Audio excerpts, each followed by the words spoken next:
All right, Banks 101, we back live, YouTube. Kitchen mat, y'all. The kitchen dish pan.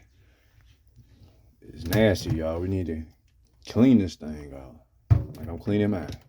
But I just cleaned mine like not too long ago. Well, a little long ago, but all it is from the residue, from the food, from the water, they break down to the plastic with the rubber.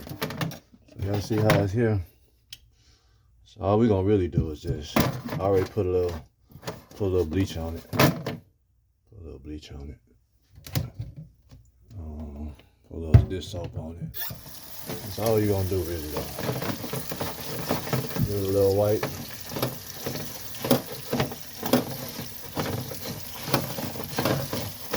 Give it a little white. Alright y'all, wash it off. Rinse it down. Good to go. Holla.